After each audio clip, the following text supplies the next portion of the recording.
Viewer discretion is advised, as the following events may seem disturbing to some viewers. Did you know that over 1.1 million people died in just one concentration camp built by Nazis during the Holocaust?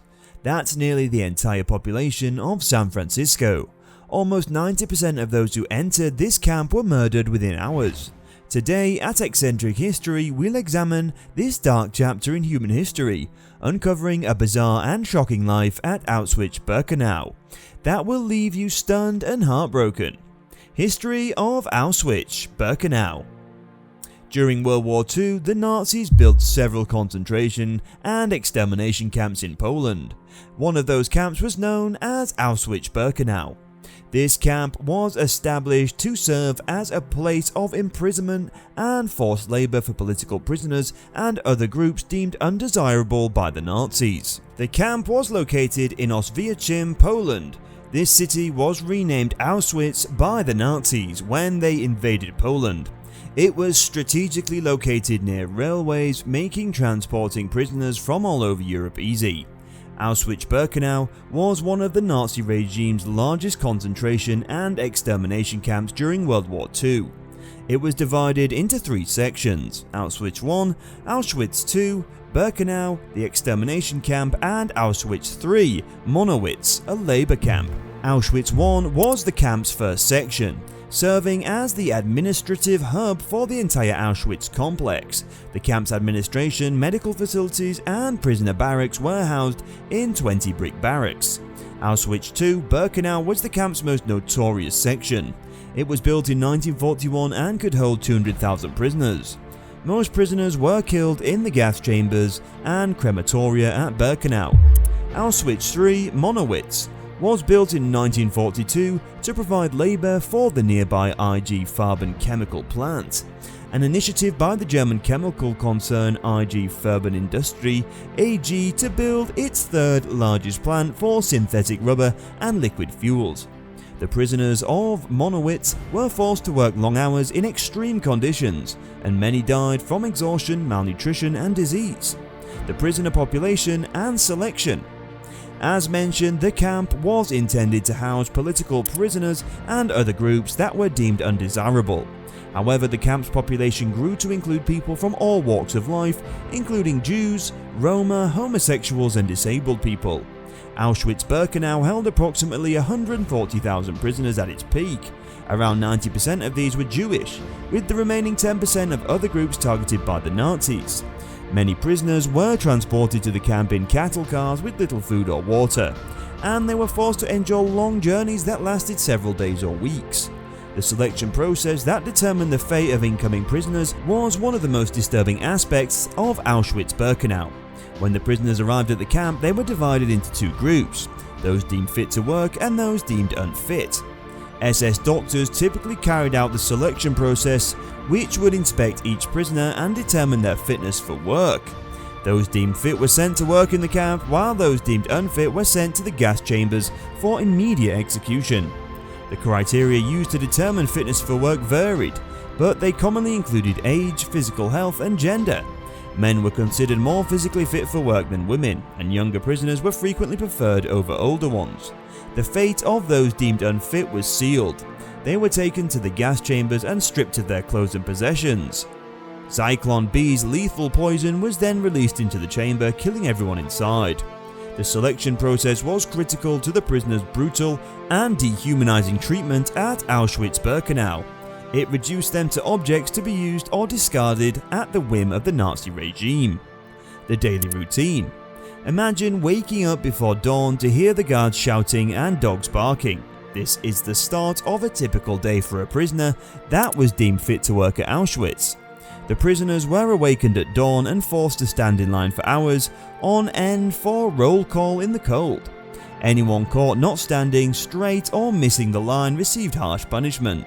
This was a brutal way to begin the day, frequently accompanied by verbal and physical abuse from the guards. After the roll call, the prisoners were given a small breakfast of black coffee and a slice of bread. This was all they'd get until evening, so they had to stretch it throughout the day. Coffee was frequently made with dirty water and tasted bad, and the bread was usually stale and decaying. The prisoners were marched to a work detail after breakfast. Depending on the individual prisoner's skills, this could range from construction to factory work. They were forced to work for hours without rest, and the guards constantly abused and humiliated them. Many inmates were injured or killed on the job, and no medical care was available to assist them. After several hours of hard labour, the prisoners were given a brief lunch break with another slice of bread and a watery soup. Then they were sent back to work for another few hours. The work was physically demanding and dangerous, and the inmates were constantly afraid of being beaten or killed by the guards. After a long day of forced labour, the prisoners were marched back to the camp and lined up for evening roll call. Anyone who did not stay in line was severely punished. Another long and brutal process, with guards yelling and barking orders at the exhausted inmates. Finally, the inmates were served a small evening meal, usually with a small portion of soup and a slice of bread. They were then returned to their barracks for the night, where they would try to sleep in the dirt and filth. The barracks were frequently overcrowded and infested with vermin, making a good night's sleep nearly impossible. Gas chambers and crematoria. As if the routine was not tough enough, other things made the life of a prisoner miserable. The Auschwitz-Birkenau gas chambers and crematoria were one such tool of oppression. They were the sites of unspeakable atrocities, where hundreds or thousands of innocent people were systematically murdered, and their bodies disposed of. The design and operation of the gas chambers were meticulously planned and carried out. They were made to look like shower rooms with fake shower heads and tiled walls to fool prisoners into thinking they were being led to routine cleaning. The doors were sealed once inside, and the deadly gas, Zyklon B, was released into the chamber, killing everyone within minutes. However, using Zyklon B was not the only method of killing prisoners. Carbon monoxide gas, direct shooting and starvation were other methods used. The crematoria process of burning bodies was a gruesome task. The bodies were stripped of valuables before being placed in the cremation ovens. The ovens were heated to extreme temperatures, quickly turning the bodies into ash. The ashes were frequently used as fertilizer or dumped in nearby rivers or fields. The crematoria were constantly in use, and the smoke and smell of burning flesh filled the air. The gas chambers and crematoria were a chilling reminder of the Nazi regime's genocide. Medical experiments. Some of the most heinous crimes committed during the Holocaust were the medical experiments of Auschwitz. These experiments were carried out on prisoners without their knowledge or consent, frequently resulting in serious injuries or sometimes even death. The camp's medical experiments were diverse, including tests on the effects of extreme temperatures, diseases and chemicals.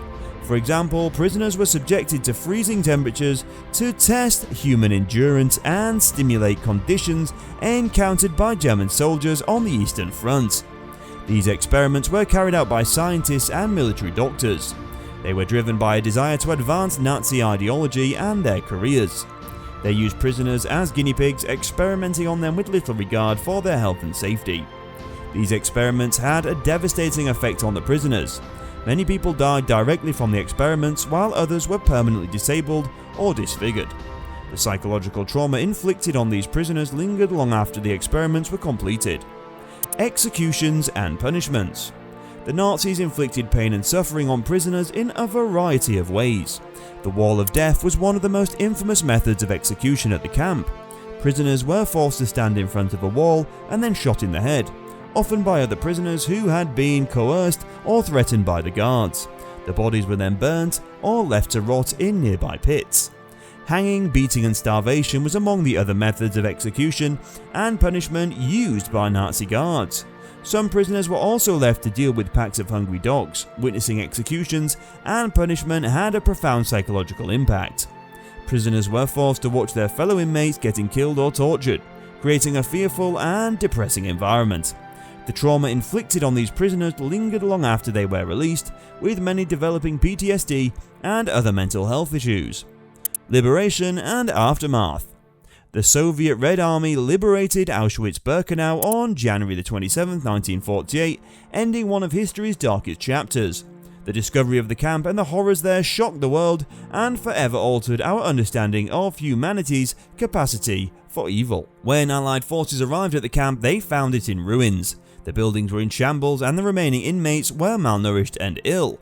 The discovery of mass graves and crematoria revealed the scope of the atrocities, with an estimated 1.1 million people killed at the camp, the vast majority of whom were Jewish. Following the liberation of Auschwitz, there was a period of reckoning with the crimes committed there. Survivors and their families began to tell their stories, exposing the truth and demanding justice for those who died. Auschwitz-Birkenau's legacy is still felt today. The camp has come to represent the Holocaust and the dangers of fascism, anti-Semitism and bigotry. Millions of people visit the camp yearly to pay their respects and learn about the atrocities there. The lessons of Auschwitz-Birkenau are clear. We must never forget the atrocities committed there and continue to fight the forces of hatred and oppression that threaten our world. As we work towards a better future, we must honour the memory of those who suffered and died at Auschwitz-Birkenau and ensure that their stories are never forgotten. That's all we have for today at Eccentric History. Don't forget to subscribe to our channel, hit the bell icon so you never miss a video. We'll be back soon.